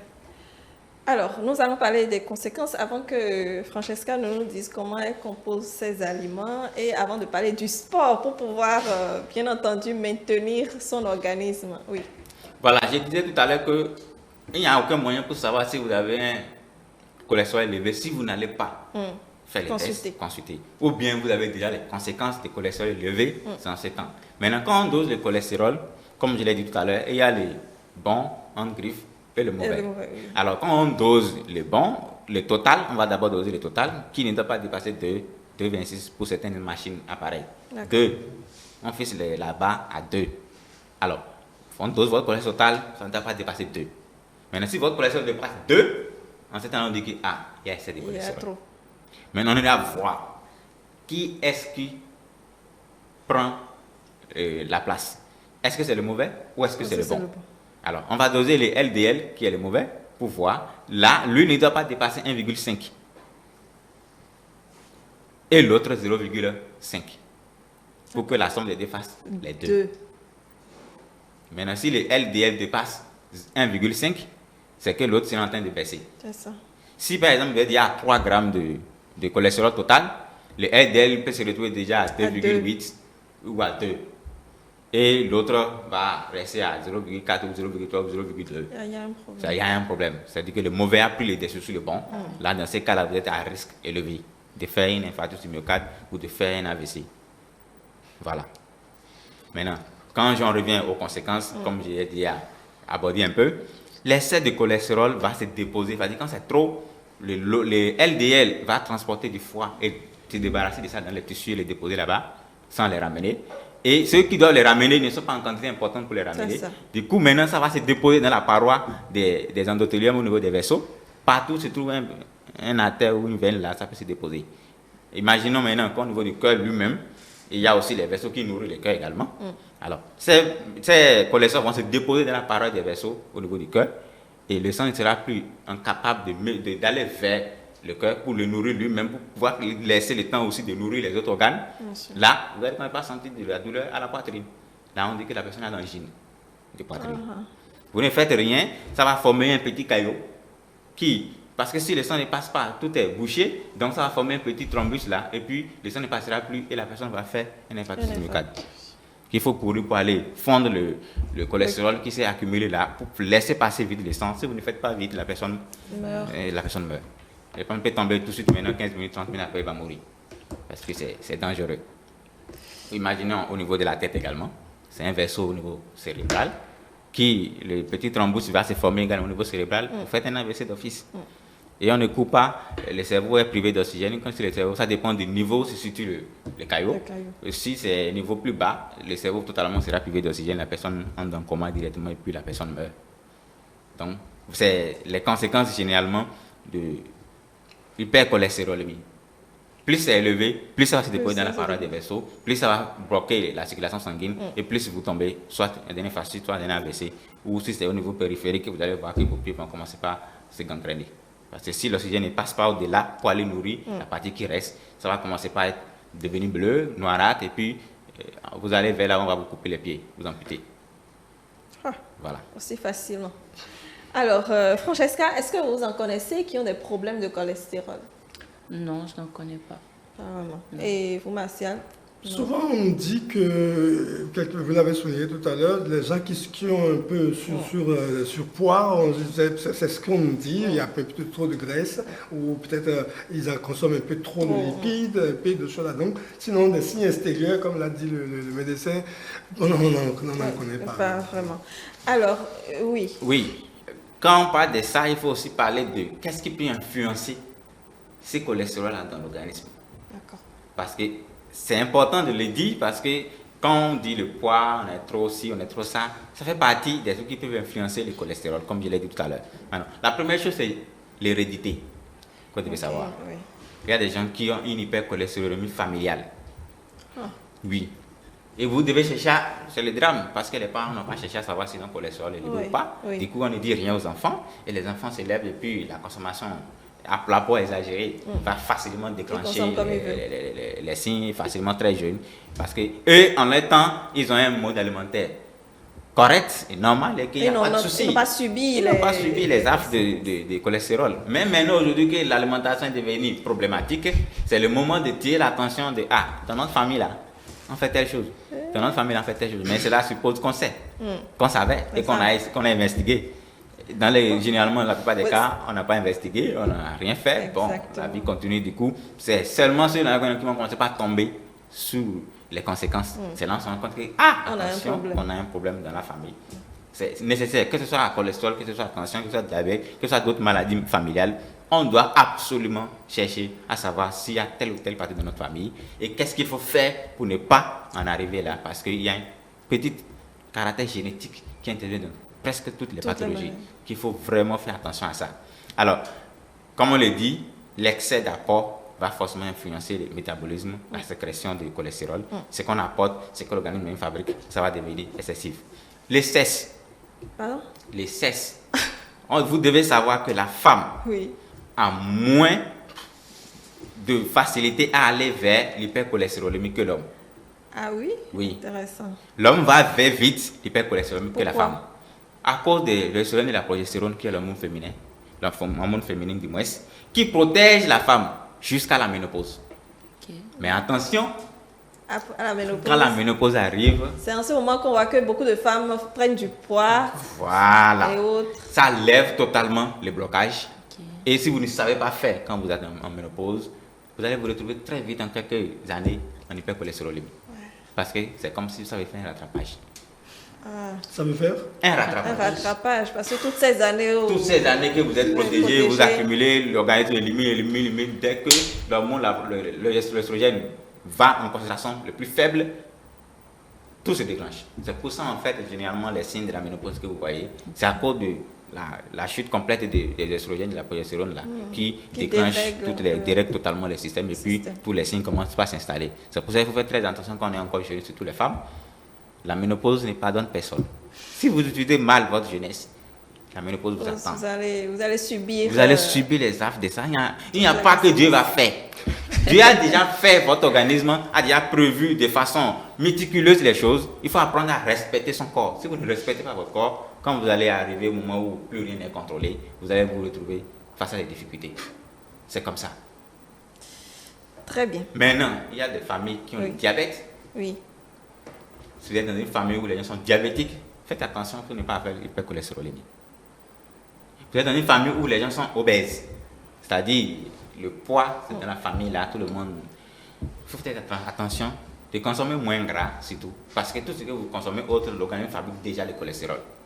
Maintenant, lorsque vous en apportez de façon exagérée, parce que vous avez envie de bien manger, vous allez vous retrouver avec un cholestérol qui est très élevé dans votre organisme. Et malheureusement, pour ces gens de patients, ou ces gens de personnes, je vais dire, ça crée beaucoup plus de complications très vite que les autres qui ne sont pas obèses. plus vous êtes obèse, c'est des grands facteurs de risque cardiovasculaire. Oui. Et quand votre cholestérol augmente encore, vous doublez votre risque cardiovasculaire. Vous risquez de faire vite un AVC ou d'un infarctus du myocarde, plus que quelqu'un qui n'est pas obèse et qui a le cholestérol élevé. Okay. Voilà un peu. Très bien. Alors, nous allons aborder l'autre partie de l'émission, c'est bien entendu comment est-ce qu'on va faire pour brûler, comment est-ce qu'on va se maintenir en bonne santé et tout cela. Normalement, si notre invité, est-ce qu'il pose mais là, je vais l'installer en libérant bien entendu Martial Akplo. Je vais prendre son mot de fin d'abord quand même sur ce sujet. Je sais que vous en avez beaucoup appris ce matin avec le médecin. Félicien Edou, c'est comme ça, hein, les mardis, il y a tellement d'informations qu'on a l'impression de faire overdose d'informations. Mais je suis sûre que c'est pour la bonne cause. L'alimentation, on doit quand même apprendre à manger. Oui. Je pense que je me rappelle très bien à un sommet de l'Organisation mondiale de la santé, il y avait George Bush qui avait dit que savoir manger, contrôler notre alimentation pourrait réduire le budget de la santé des États-Unis de plus de la moitié. Ça doit faire une quinzaine, près d'une vingtaine d'années déjà. C'est-à-dire réduire, parce que vous voyez, les citoyens américains généralement sont des gens, vous les voyez, à cause de, c'est ce que nous on dit généralement, parce qu'ils consomment beaucoup plus. C'est ce qu'on aime maintenant manger. Manger, qui fait qu'on fait ce don. Faisons en sorte que notre alimentation soit notre médicament et que notre médicament soit notre alimentation. Merci. Ça, c'est une très, très belle conclusion. Merci beaucoup, Martial Akplo. Je vous en prie. Voilà, retour donc en plateau. Nous allons poursuivre en attendant donc de retrouver ce qu'il poserait dans les prochaines minutes. Alors, nous parlons toujours cholestérol, docteur, et bien entendu, que ce soit enfant, que ce soit adulte, il peut arriver qu'il y ait un trop-plein ou une baisse de cholestérol, n'est-ce pas? Tout à fait. Mais généralement, avec tout ce que nous mangeons, on a rarement une baisse de cholestérol. Si ce n'est pas une pathologie sous-jacente qui entraîne cette baisse de cholestérol, moi particulièrement, depuis que je suis les patients, je n'ai eu que 2 cas qui ont une baisse de cholestérol. Ah oui? Tout le reste, disons plus de 95%, c'est toujours une élévation. Voilà. Très bien. Alors, disons, est-ce qu'il y a des âges où on en a un peu plus besoin qu'à certains moments? Pour dire besoin, enfant, si la concentration est normale, quand on consomme la norme, c'est suffisant pour une bonne croissance, surtout pour l'enfant. D'accord. Plus il grandit, il faut que tout le métabolisme, tous les apports de cholestérol dans la croissance d'un enfant, plus il grandit à l'adolescence, ainsi de suite, c'est nécessaire. Parce que j'ai dit qu'il faut le cholestérol pour métaboliser, comme un précurseur pour la vitamine D qui va se transformer en vitamine D3. Oui. Et si l'enfant manque de cholestérol, il aura du mal à avoir de la vitamine D3. Et s'il n'a pas de vitamine D3, il aura des difficultés à métaboliser le calcium et toutes les complications du calcium que nous connaissons. Donc, il faut nécessairement du calcium et du cholestérol pour l'enfant, pour une bonne croissance. Mais quand ça devient excès aussi, l'enfant aussi peut manifester qu'il y en a déjà un excès. Les mêmes signes que...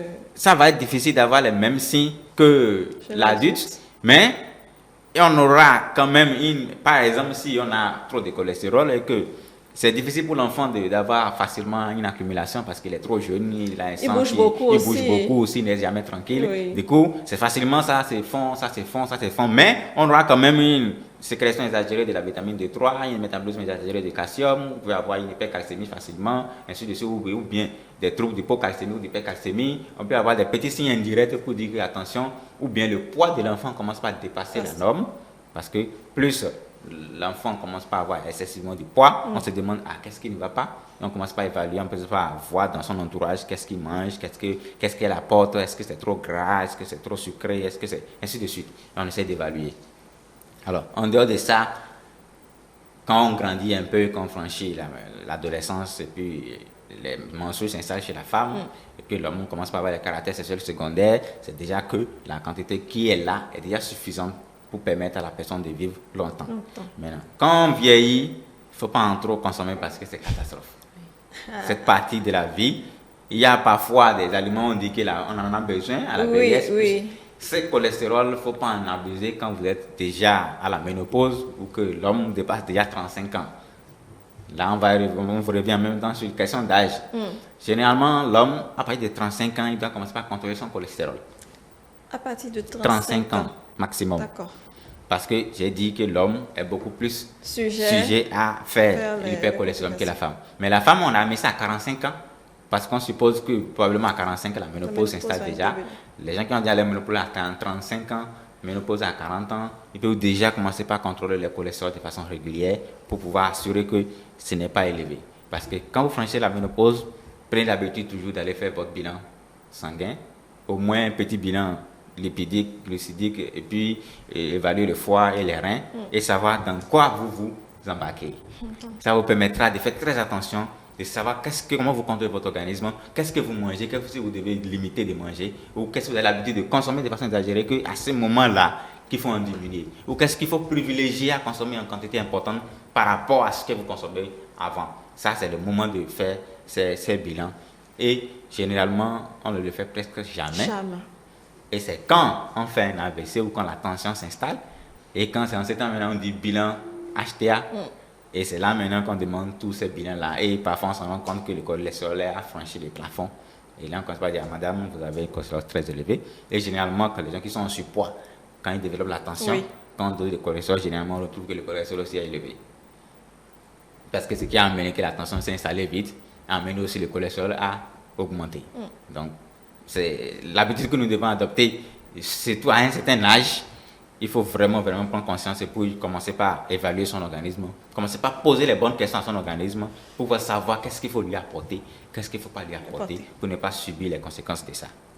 Très bien. Alors, ça veut dire que lorsque nous avons des personnes vieilles avec nous, c'est-à-dire que leur apport au niveau des protéines, là, les viandes, les poissons et autres, doit être très mesuré, c'est ça? Tout à fait, ça doit être très mesuré. Quel type de poisson ou de viande que vous lui apportez, quel type de lipides, quel type de protéines vous apportez. Si vous en apportez ceux qui ont une quantité importante, difficile à métaboliser par l'organisme, la personne va en consommer et qui ne pouvait pas se mobiliser, qui ne pouvait pas faire le sport comme vous et moi par exemple, pour pouvoir brûler, pour pouvoir faciliter la circulation de ces éléments, augmenter les HDL qui vont ramener vite le cholestérol au niveau du foie. Vous allez créer chez eux une accumulation de ces cholestérol au niveau de ces parois des vaisseaux et ils vont vous faire un AVC ou un infarctus. Vous savez déjà qu'il y a les maladies de la vieillesse, par exemple que la personne surtout n'a rien contrôlé, que dans sa famille il y a l'hypertension qui est déjà devenue hypertendue et que vous lui donnez maintenant trop de cholestérol à manger, il va faire très vite un AVC. C'est compliqué parce que chez nous, les personnes âgées, ce sont elles qui ont les plus grosses parts parce que c'est un signe de respect dans notre famille, ou bien c'est ça, non? Je crois qu'on a déjà parlé de notre émission sur les protéines. Exactement. On a les mauvaises habitudes de dire que c'est l'adulte qui a besoin beaucoup plus de grosses viandes et que l'enfant, s'il mange, il va devenir un voleur. Alors que c'est l'enfant qui en a beaucoup plus besoin que la personne adulte. Malheureusement, je crois qu'avec le temps, quand même, on va essayer. Les jeunes parents d'aujourd'hui, quand même, essayent de... Bon, ceux qui veulent apprendre, hein, parce que, vous savez, tout ce qu'on dit là, tout est prouvé scientifiquement et mis sur le net. Mais généralement, nous, notre téléphone, c'est pour les réseaux sociaux, et puis surfer, bavarder, crier, sauter. Mais pour aller chercher ce qui est important pour votre organisme, généralement, on n'y va pas. On n'y va pas. C'est le drame qu'il y a aujourd'hui. On aime on a la source d'information. Pour faire ce qu'on a envie de faire pour se divertir, mais quand il s'agit de rechercher des choses qui sont importantes pour l'organisme, pour se poser des questions, mon organisme, comment ça fonctionne, on ne le fait jamais. Bon, heureusement, on vous avoue. Vous avez moi pour faire ça à votre place. Mais combien de thèmes je peux aborder pour nous rappeler certaines choses. Vous savez, c'est pas tout le temps. Vous voyez, tout ce qu'on dit là, c'est organisme dépendant. Oui, c'est vrai. Chacun doit apprendre à se connaître. Oui. Alors, est-ce que je peux maintenant... C'est pas évident de dire à tout le monde comment il est. Non, pas je ne peux pas. Donc, je ne peux qu'apporter les trucs de façon scientifique qui est prouvé et que chacun doit rentrer en lui maintenant, évaluer ce qui lui est propre, les facteurs qui l'accompagnent et savoir comment s'y prendre. Oui, absolument. Voilà. Alors, s'il faut éviter donc toutes ces viandes et tous ces cholestérols qui sont apportés dans notre alimentation, Francesca, vous nous avez dit que vous composiez votre aliment. Oui. Mais vos plats. Assiette. Oui. Comment ça se passe? Alors, généralement, on ne sait pas les quantités d'aliments qu'on doit mettre dans l'assiette. Quand on va sur le net, comme le dit le docteur, pour faire des recherches concernant toutes ces choses-là, on peut facilement trouver des astuces pour manger sain et équilibré. Alors moi, qu'est-ce que j'ai l'habitude de faire? Mon assiette se compose d'un demi de légumes. Quand je dis légumes, c'est tout ce qui est tomates, oignons, poivrons, choux, ces petits trucs-là. Et il y a un demi qui est composé de protéines, viande, poisson, œufs, toutes ces choses-là. Et l'autre, un demi maintenant, est composé de féculents. Féculents, yam, pommes de terre, riz, pâtes alimentaires, pâtes parfois aussi, et toutes ces choses-là. Donc c'est aussi simple que ça en réalité. Mais on n'a pas cette culture-là ici. Et moi, quand j'ai commencé à manger comme ça, on m'a dit que je fais un régime. Alors que c'est pas ça. On parle plutôt de rééquilibrage alimentaire et non de régime. Et le rééquilibrage alimentaire, c'est en fait d'apprendre à mieux manger, à manger de façon saine, à apporter réellement a besoin. Et ça se passe comme ça. Enfin, tout dépend également des besoins que vous avez. Il arrive qu'on se réveille et qu'on ait besoin de... vous avez ce besoin-là de prendre des choses sucrées. Oui. Généralement, c'est quand vous manquez d'énergie. Mais le mieux à faire, ce n'est pas de consommer des biscuits ou des bonbons. Oh. Non, il est préférable de prendre des fruits, de l'orange, des pommes, de la mandarine, ces choses-là. Et l'avantage avec les légumes, d'avoir plus de légumes dans son assiette, c'est que les légumes ne sont pas trop caloriques. Donc, vous pouvez en consommer sans craindre en fait de prendre du poids ou bien de développer cette petite maladie-là liée peut-être à une hausse de cholestérol dans votre organisme. Donc, vous arrivez à mettre dans une seule assiette les légumes, oui, les féculents, la viande, le poisson, bon, plus de viande. Comme je le disais, j'aime beaucoup plus la viande que le poisson, donc plus de viande. Mais jamais trop dans l'excès. On fait des excès peut-être quand on va à des fêtes. Et bon, voilà. Mais en même temps, je m'assure quand même d'essayer d'évacuer ça avec le sport à côté. Docteur, rééquilibrage alimentaire. C'est très important, le rééquilibrage alimentaire, mais il faut savoir que lorsque vous prenez les repas des fast-food et autres, vous n'équilibrez rien. Oui. Vous en consommez souvent? Non, pas souvent. Ça remonte à très longtemps que j'ai pris peut-être de la pizza ou bien même non, les hamburgers, moi je n'en prends pas depuis la base. Le shawarma aussi j'en prenais, mais je n'y trouve plus vraiment du goût, voilà, donc j'ai laissé. Voilà, tous ces repas-là, c'est une alchimie des éléments que quand vous consommez en une seule fois, vous venez de manger quelque chose pour 3 jours. Voilà. Est-ce qu'on a quand même faim 2 heures après? Après, justement, il va falloir encore consommer. Alors que vous venez de manger ce qu'il faut pour le gagner pendant 3 jours, par exemple, vous allez encore en apporter. Et encore que plus vous mangez comme ça, plus le gamin en réclame encore. Oui. Et vous tombez dans l'accoutumance. Parce que si vous ne mangez pas ça, vous n'êtes pas à l'aise. Alors, imaginons maintenant ceux qui vont tout le temps à la fête. Elle dit, j'exagère un peu pendant certaines fêtes. Il y a des gens qui font les fêtes là tout le temps. Oui, c'est vrai. Et qui exagèrent là tout le temps. Au moins deux fois par semaine ou 3 fois par semaine, ils sont quelque part où on mange quelque chose, on bouffe quelque chose, ou tous les soirs ils sortent du boulot, ils sont dans le bruit, comme on le dit maintenant. Alors dans ce cas-là, qu'est-ce qu'on va dire? La personne est déjà en excès. Comme on l'a dit ici sur ce plateau, comme le sucre, on ne se rend pas compte quand est-ce qu'on est en excès. Mais dès que le moment où vous prenez du sucre rapide que vous mettez, vous êtes déjà en excès. Parce que, comme elle a dit, vous sentez vous manquez d'énergie. Tout ne suffit pas de courir pour aller chercher un biscuit ou quelque chose pour pouvoir avoir plus d'énergie. Non. Prenez un fruit, c'est riche en sucre. Prenez même, vous mangez, vous mangez un repas, la pâte, c'est riche en... Vous prenez la bouillie sans sucre, par exemple, vous avez de l'énergie dedans qui va vous remonter. Je l'ai dit sur ce plateau. Les gens pensent que s'il n'y a pas ça, c'est que c'est pas ça. Alors que c'est faux. Il faut juste apprendre à connaître son corps, à savoir ce qui est essentiel pour l'organisme. C'est le plus important. Ce n'est pas tout qu'on voit qui est obligatoire pour l'organisme. C'est qu'on nous-mêmes on apporte qui n'est pas nécessaire, va toujours nous créer des problèmes après. Il n'y a pas de l'alchimie, il n'y a pas de sorcellerie dans ça. Si vous en consommez ce qui n'est pas nécessaire, votre organisme va toujours vous dire que ce que vous venez de consommer, ce n'est pas nécessaire pour moi et ça va vous donner les conséquences qui l'accompagnent. Toujours. Il n'y a pas de Dieu va faire. D'accord. Alors, Francesca, vous qui, disons, vous organisez au niveau alimentaire ainsi et que vous voyez le plat de vos collaborateurs ou bien de votre entourage autrement garni, comment est-ce que les autres réagissent ou bien comment est-ce que vous observez la chose? Moi, ce n'est pas un souci, ce n'est pas un problème en tant que tel pour moi, parce que c'est un choix que j'ai fait. Bien sûr. De prendre soin de ma santé. Et donc, c'est vrai que parfois, c'est pas toujours, et c'est assez rare, je peux avoir envie de... Voilà, j'ai vu un collaborateur avoir un plat garni, je me dis, je vais y goûter. Mais je vais juste y goûter, pas m'asseoir et manger avec cette personne-là, non. J'ai déjà adapté mon organisme. Donc, ça fait même que quand je tombe dans l'excès, quand je consomme des choses que je ne devrais plus consommer normalement, je me sens mal moi-même. Je commence à me faire des reproches et je me dis, voilà, ça va encore entraîner ci et ça. Donc, j'évite, très sincèrement. Très bien. Et vous avez déjà pu convertir 2-3 personnes à votre mode alimentaire? Non, celle que j'aimerais bien convertir, c'est ma mère. Mais pour le moment, elle est encore réticente. Mais je pense que ça viendra avec le temps. Qu'est-ce qu'elle ne veut pas laisser? Bon, est-ce que je dirais qu'elle ne veut pas laisser quelque chose? C'est un manque de volonté.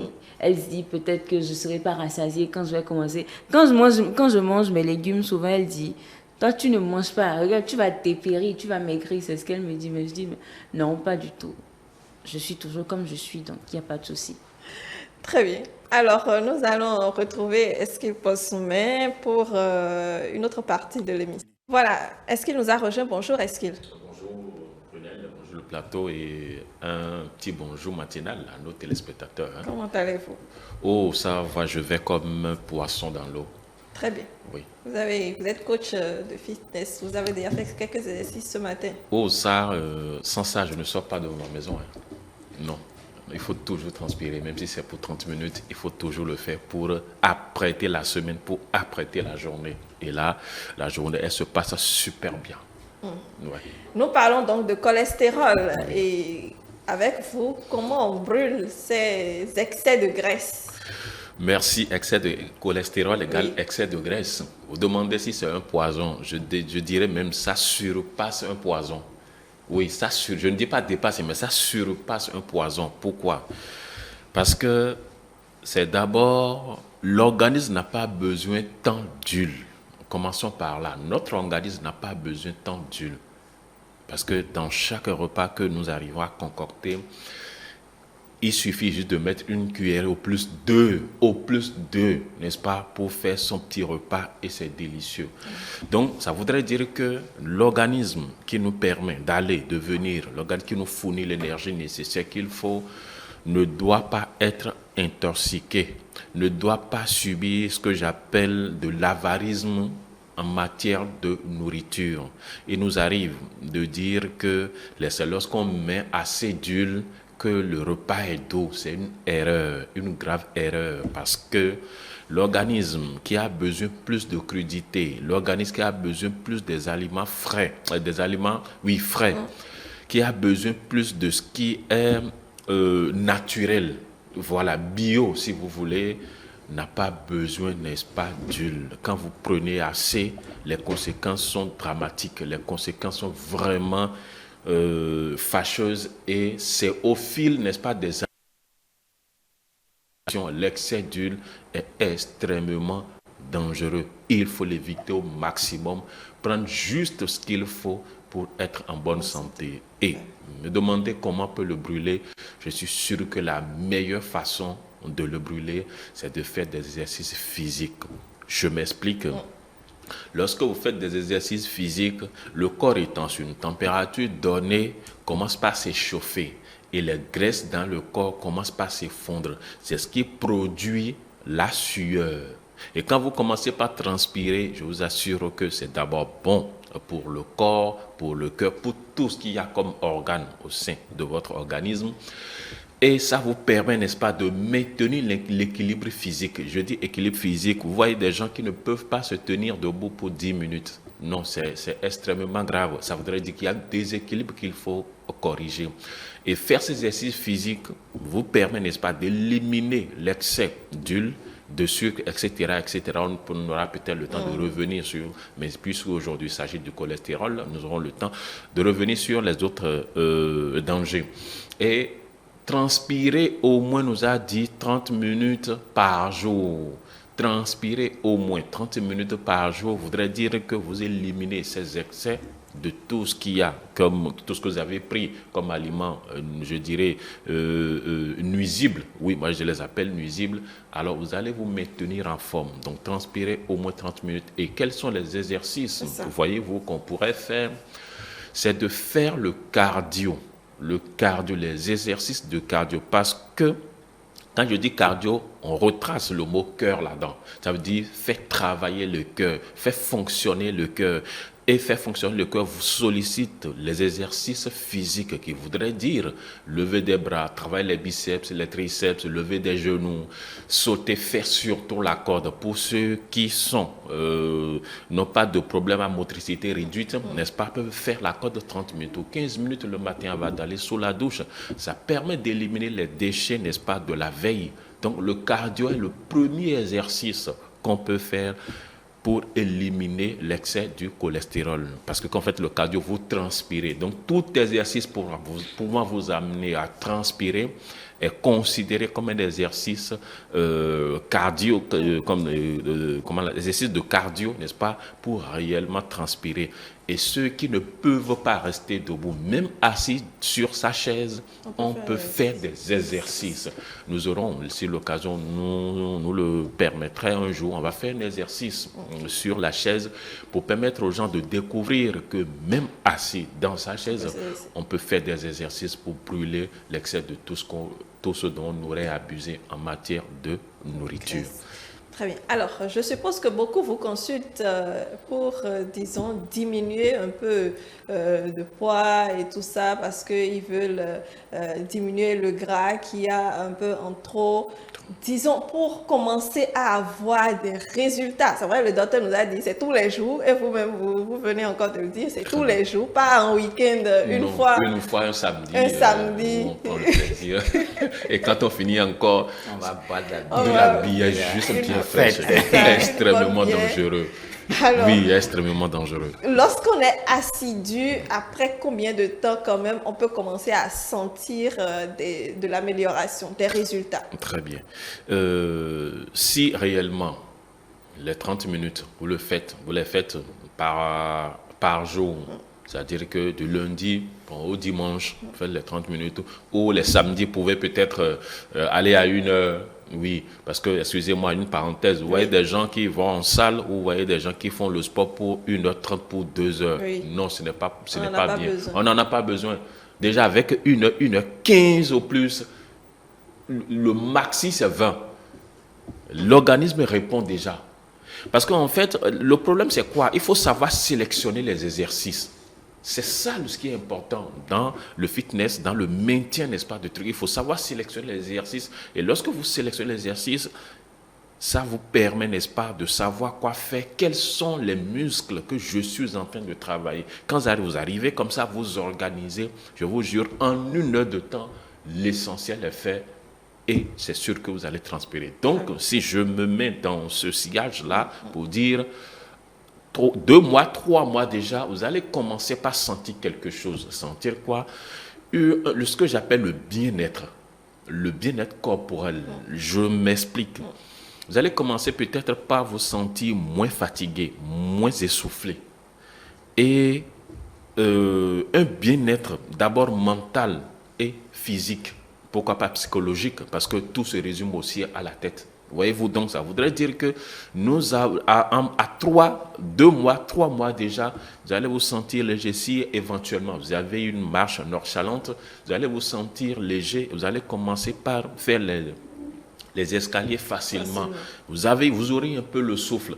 Si éventuellement vous avez pris le temps de travailler suffisamment, le cœur, vous allez commencer par sentir ces signes-là et qui expliquent déjà que vous êtes sur la bonne voie, vous êtes en train de faire de bonnes choses. Et en plus de ça, contrôler son alimentation. Une phrase dit, vous êtes votre propre docteur si vous mangez sainement et vous pensez positivement. Je reprends pour finir rapidement. Vous êtes votre propre docteur si vous mangez sainement et vous pensez positivement. Donc, la santé dont on parle ici on ne pourrait pas exclure l'aspect mental.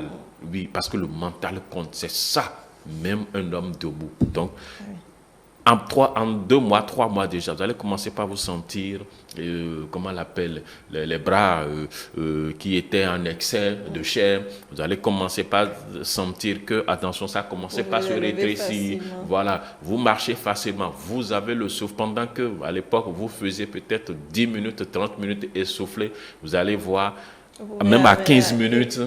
vous ne ressentez rien. Non, vous ne ressentez rien. Ça veut dire que le cœur a commencé par répondre. Et quand vous commencez les exercices, il faut aller de façon progressive.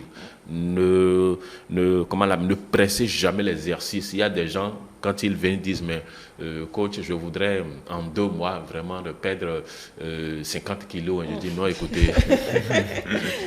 Vous ne faites pas la magie. Non, mais justement pas, cher ami, justement pas. Je dis non.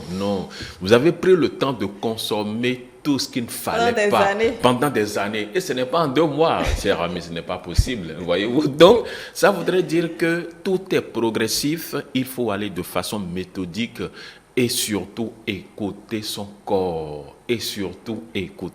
Parce que c'est le corps qui nous guide. Nous avons tendance à dire c'est nous qui guidons notre organisme. C'est faux, c'est une erreur. C'est lui qui nous parle. Notre sourdité ne nous permet pas de l'écouter. Il dit, bon, je suis son maître. C'est l'organisme qui nous dirige. Donc, faisons juste attention quoi manger et pour éviter plus tard certaines maladies. Merci. Francesca, vous faites le sport? Oui. Quand? Quel type? Je vais à la salle. Je ne tous fais les pas soirs? Non, pas tous les soirs. 4 ou 3 fois par semaine. D'accord. Ça, c'est intéressant. Oui, c'est bien pour la santé. J'arrive pas à le faire à la maison, donc je préfère carrément m'inscrire à la salle de gym. Voilà. C'est plus facile. Docteur, vous arrivez à en faire aussi? Nous là, on est tout le temps en train de courir à gauche à droite. Donc ça compte pour le sport. Escalier là, imaginez 3 à 5 escaliers, 3e étage par jour. Imaginez, on transpire, on sent que le cœur aussi s'emballe très vite. Faites un tour chez moi, vous allez faire un peu les escaliers, vous allez voir. De ré au 3e étage, vous allez vous revenir. Juste pour compléter ce qu'elle a dit, à nos téléspectateurs, quand ils ont la chance, n'est-ce pas, d'intégrer les groupes, d'aller en salle de gym, il faut le faire. Parce que, vous savez, nous faisons parfois des exercices inappropriés. Je dis bien, nous faisons parfois. Quand on est à la maison, on se dit, bon, seul, je peux travailler. Le sport ne se fait pas seul. Non, ce n'est pas possible. Non, le sport ne se fait pas seul. La présence de l'autre constitue ce que j'appelle un stimulant. Une source de motivation. Une source de motivation et qui vous permet, n'est-ce pas, de faire un peu plus. Donc, c'est vrai, quand on n'a pas le temps chez soi, 30 minutes de corde, c'est bon, mais lorsque vous avez la possibilité d'intégrer un club de sport, écoute, ça se fuse un peu partout maintenant. Oui. Vous pouvez l'intégrer ou si vous avez les moyens pour aller en salle de gym. Allez en salle de gym. Faites-vous suivre souvent par un spécialiste, un professionnel, un spécialiste dans le domaine, c'est mieux. Parce que parfois, on fait des exercices qui abîment les genoux et plus tard, on ne se rend pas compte que c'est l'accumulation des exercices que j'ai eu à effectuer dans le passé qui a provoqué plus tard les douleurs au niveau des genoux. Donc, c'est un peu ça. Très bien. Là, c'est mieux. Merci Eskil, merci Francesca. Un mot de fin? J'exhorte tous les téléspectateurs à faire attention à ce qu'ils mangent et à quand même essayer d'avoir une activité physique régulière. Merci infiniment. Francesca Assogba, vous êtes journaliste. Je vous retrouve très vite. Une bonne journée. Je vous souhaite donc de la passer. À tout à l'heure, on va retrouver Modeste Dosotogbe pour la suite. Nous sommes avec Modeste à présent pour les messages. Alors, le premier message qui dit, nous avons tous dans le corps, donc les cholestérols. Et moi, pour réduire de temps en temps, je fais des activités physiques. Alors, c'est un élément indispensable à la synthèse de nombreuses hormones, mais aussi à la structure de la membrane qui entoure les cellules. L'excès de cholestérol n'est pas une maladie en soi, mais un facteur de risque pour d'autres maladies du cœur et des vaisseaux. Après plusieurs années de taux élevés de cholestérol, le cholestérol provoque peu à peu une perte d'élasticité des artères et réduit leur diamètre. On parle alors d'athérosclérose et une maladie qui peut avoir de graves conséquences. Le traitement de l'excès de la cholestérol repose sur des mesures diététiques et sur des aliments spécifiques. Un message de merveille qui dit le cholestérol, moi je ne peux pas m'en passer parce que j'adore tout ce qui est shawarma, pizza et hamburger. Juste là, ça ne m'a encore rien fait de grave et je ne suis pas grosse non plus. Alors, un autre message qui dit le taux de cholestérol dans le sang tend à augmenter avec l'âge. Après plusieurs années de taux trop élevés, les cholestérols forment des dépôts sur les parois des artères appelées plaques d'athérome qui peuvent contenir d'autres substances comme le calcium.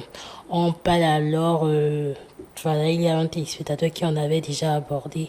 Et c'est une maladie, cette maladie ne provoque aucun symptôme pendant des années. Pourtant, l'apport en oxygène et en nutriments des organes touchés diminue parfois considérablement. Un dernier message qui dit, quand vous allez en salle de gym et que vous voulez avoir un corps en tablette de chocolat, on vous demande quand même de prendre assez de cholestérol. Donc, ce n'est pas nuisible pour l'organisme. Ah oui, c'est vrai.